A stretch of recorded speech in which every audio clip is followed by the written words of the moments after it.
Hi guys, welcome back to my channel. ഇന്ന് എനിക്ക് സ്കാനിങ്ങിന് കിട്ടിയിരിക്കുന്ന ഒരു ഗ്രാൻഡ് i10 ആണ്. പ്രോബ്ലം എന്ന് പറഞ്ഞാൽ ചെക്ക് എഞ്ചിൻ ലൈറ്റ് ആൻഡ് EPSൻ്റെ ഇലക്ട്രോണിക് പവർ സ്റ്റിയറിങ്ങിൻ്റെ മോഡ്യൂളിൻ്റെ ലൈറ്റ് സ്റ്റാർട്ട് ചെയ്താലും അത് കത്തി വരും. സ്റ്റിയറിങ് ചെറിയൊരു ടൈറ്റും ഉണ്ട്. ഇപ്പോൾ അത് പോയി പിന്നെ വന്ന് ചെക്ക് എഞ്ചിൻ ലൈറ്റും ഷോ ചെയ്യുന്നുണ്ട്. ഈ രണ്ട് വാർണിംഗ് ലൈറ്റും ഉണ്ട്. ഇപ്പോൾ ബാക്കിയൊക്കെ പോവും. നമ്മൾ OBD കണക്റ്റോടെ കണക്ട് ചെയ്തു, സ്കാനർ ചെയ്തു. സ്കാൻ ഓണാക്കിയിട്ട് നോക്കാം എന്താണ് ഫോൾട്ട് എന്നുള്ളത്.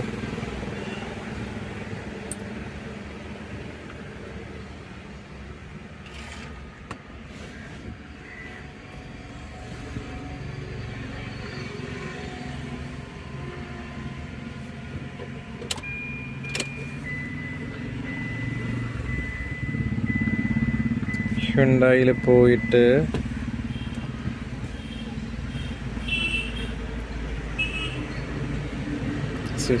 പിൻ മാനുവലി ജനറൽ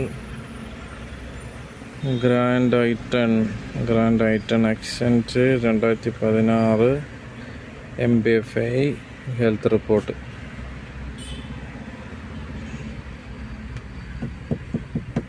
എന്താണ് ഫോൾട്ട്? EPSൻ്റെ ECMലൊരു കോഡ് വന്നിട്ടുണ്ട്. എന്തുകൊണ്ടത് കത്തിക്കിടക്കണം? ചെറിയൊരു ടൈറ്റും ഉണ്ട്. ആ കോഡ് ഇറേസ് കഴിഞ്ഞാൽ മാറും, പക്ഷേ എഗെയിൻ ഇത് വരും. അത് നമ്മൾ സോൾവ് ചെയ്ത് കൊടുത്തില്ലെങ്കിൽ മിക്കവാറും വെഹിക്കിൾ സ്പീഡ് സെൻസർ ആയിരിക്കണം.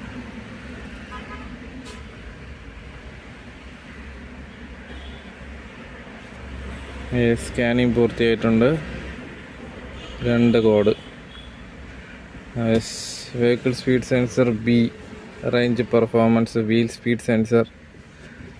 രണ്ടാമത്തെ code invalid vehicle speed sensor.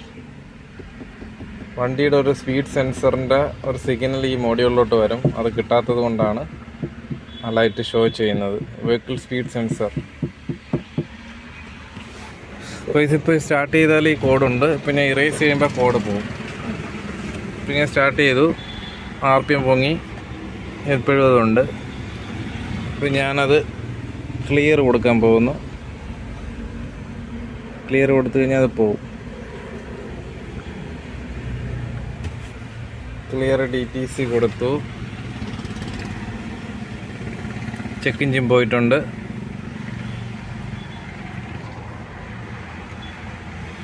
Check engine പോയി, അതും പോയിട്ടുണ്ട്.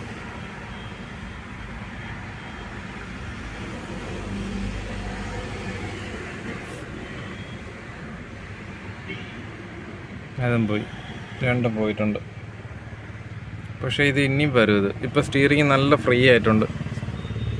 ആദ്യം ഇത്തിരി ഹാർഡായിരുന്നു, ഇപ്പോൾ ഇത് നല്ല ഫ്രീ ആയിട്ടുണ്ട്. പക്ഷേ ഇത് ഇനിയും വരും. ആ വെഹിക്കിൾ സ്പീഡ് സെൻസർ ചെക്ക് ചെയ്തിട്ട് പോയിട്ടുണ്ടെങ്കിൽ അത് മാറ്റിയാലേ ക്ലിയർ ആവുള്ളൂ. ഇപ്പോൾ ഇതിൽ റിപ്പോർട്ട് നോക്കിക്കഴിഞ്ഞാൽ ഒന്നുമില്ല, 0 ആണ്.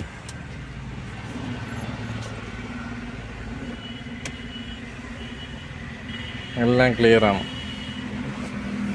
ഓക്കെ ഗോയ്സ്, ഇഷ്ടപ്പെട്ട് കഴിഞ്ഞാൽ സബ്സ്ക്രൈബ് ചെയ്യുക. Okay, thank you.